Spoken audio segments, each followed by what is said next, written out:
The purpose of this video is to show you two German World War I artillery pieces that were brought here to Vancouver Island as war trophies. Here at the cenotaph in Esquimalt on Vancouver Island, there are not just one, but two German World War I artillery pieces. Now, the reason why I'm doing this video is because recently I watched a Mark Felton video, and I love his videos. His video talked about the rarity of World War I German artillery pieces that were brought to the UK as war trophies. There's very few left. However, in my experience here in Canada and across Canada, I see World War I German trophies all over the place. I think we have a lot of them still. And the reason possibly is because the UK didn't experience the war in the way that Canada did. Canadians weren't bombed in World War II, for instance. It wasn't as close to home. We did send troops over, and during World War II, while we did in Canada have metal shortages and rationing, the shortages of metal, especially for war production, was not near as extreme as it was in the United Kingdom. Therefore, many of these pieces survive. Corporation of the Township of Esquimalt.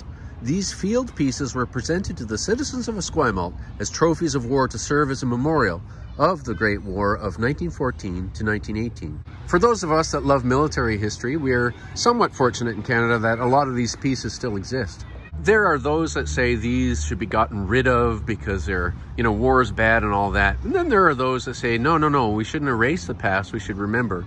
We should remember the bad too, so that we can not repeat it. So it's nice to see that these two guns are here with a nice municipal playground in behind the cenotaph.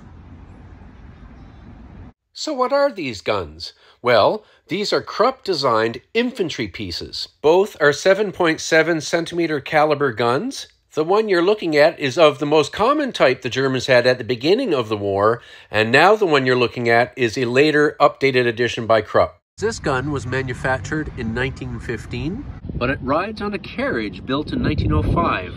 I'm a very tactile person, and as ever with these old pieces, I really like to feel the rifling. While this gun is in very good shape, it certainly has shown some battle damage. There, and there, and there, and there. Imagine this steel, how hard it would be to make these dimples.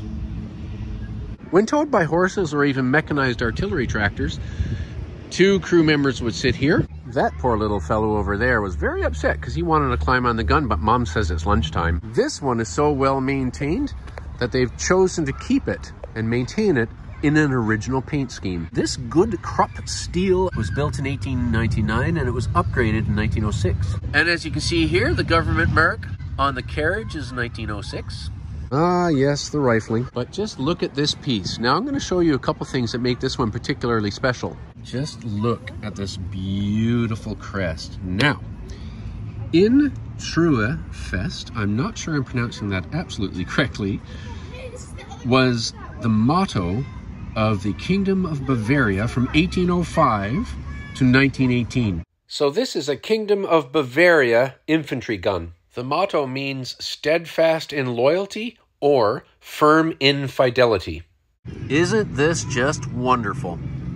Some interesting details of this piece are the pin that can be drifted out to quickly remove the wheels.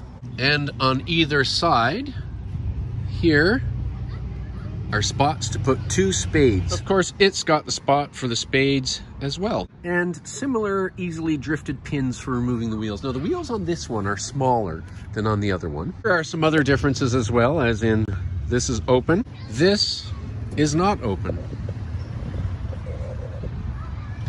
The lower wheels on this one give this gun a much more squat down to the ground sort of appearance. The barrel's lower, everything's lower. And while they are similar guns, this carriage is higher because of the wheels. Ergo, they have the bit of the, I guess, the shield there for stopping some kicked up mud, debris, stuff that happens in explosions. Given that this gun has smaller wheels and is more squat to the ground, it's lacking the steps right here. All of these changes would make this gun slightly lighter than its predecessor, and its lower profile would reduce its visibility to the enemy on the battlefield.